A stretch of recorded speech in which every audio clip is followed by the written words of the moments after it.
Okay, the next question is about the love bubble, which you talk about in your video product. Quite interesting topic. And in the section you talk about how you actually can create a love bubble and many guys can't. And actually this love bubble is about being true to your emotions. And I was wondering if one of maybe many reasons that you can access this love bubble or create it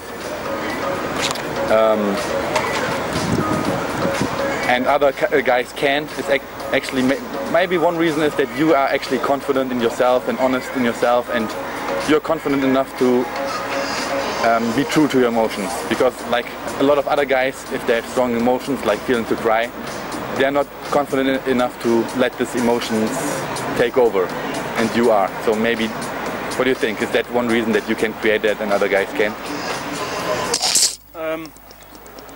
Yeah, so the love bubble, a prerequisite of that is, I think, is emotional sensitivity. So it's the ability to, first of all, feel the emotion yourself, and that's an important point, because I think many men block their emotions because they're uncomfortable with them.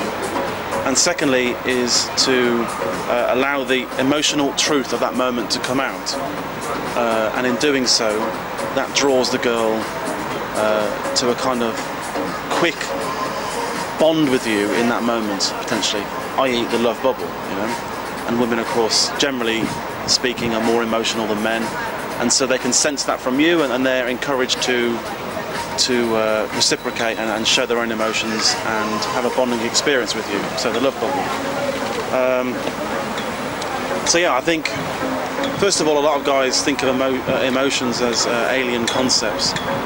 Maybe this is because they live in logic mode throughout their lives, their job forces them to do that. Maybe they're born with less emotional sensitivity than other men, or maybe they think that betraying strong emotions in front of a woman, or even in front of a man, is a sign of weakness. But I never really saw it that way, because I guess I realised fairly early on that a sign of being confident is to like yourself just as you are, warts and all, and flaws and all. And so an aspect of that is the ability to be comfortable with your vulnerabilities, and we all have them, you know. Now there's a caveat to this. So when I was a teenager, I had a lot more vulnerabilities than I do now, and those vulnerabilities were centered around me as a person, about my identity, and some insecurities about women too. You might call this teenage angst, you know. Now I'm 38 years old, and I don't have those same vulnerabilities that I did then. So typically when this love bubble occurs nowadays, the kind of emotions that I'm experiencing is more an outpouring of love for woman in that moment, rather than a betrayal of insecurity on my part. So for an 18-year-old, it's not such a big deal to show vulnerabilities that relate to you and your character, angst if you like. But it's not appropriate for a man of 38 to do that. So it's about appropriateness as well, and emotional truth in that moment, but in an appropriate way, appropriate to your age, if you like. You know, if you're 38 and you've still got teenage angst, it's not really cool.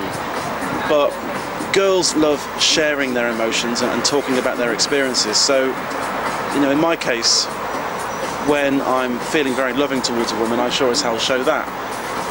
Another aspect of the love bubble is showing some vulnerabilities. Now, my vulnerabilities recently have stemmed from, you know, my business. Is it going to be financially viable? Is it going to be a success? Things like that. And to a certain degree, I share that with women as well. So it's talking about how I feel in that moment, but not being afraid to show love and feel very loving towards the woman in that moment, and to show that, you know. And I don't see that as a sign of weakness. In fact, I see it as a sign of strength, that I can do that. But the key point is that it has to be true. So it's not a technique, it has to be true. And it has to come from a position of respect as well. So this is very powerful stuff. So if you do this and you're actually lying about it, but you're a convincing actor, almost like a sociopath, then it can get very serious very quick, and women can kind of fall for you, and then you can kind of ride roughshod over their emotions, and I would never recommend that. So those are the key points about it, really. But no, definitely not. It doesn't come from a position, and it's not a weak thing to do for a man to show his emotions or to show love for a woman. In fact, I recommend that right from the get-go, that you show that you really like her. If you show that you really like her and you're not afraid of rejection as well, you're confident enough to show that you like a woman, but ultimately her perception of you doesn't affect how you feel, doesn't affect your identity at a core level, and that's a very powerful position to come from.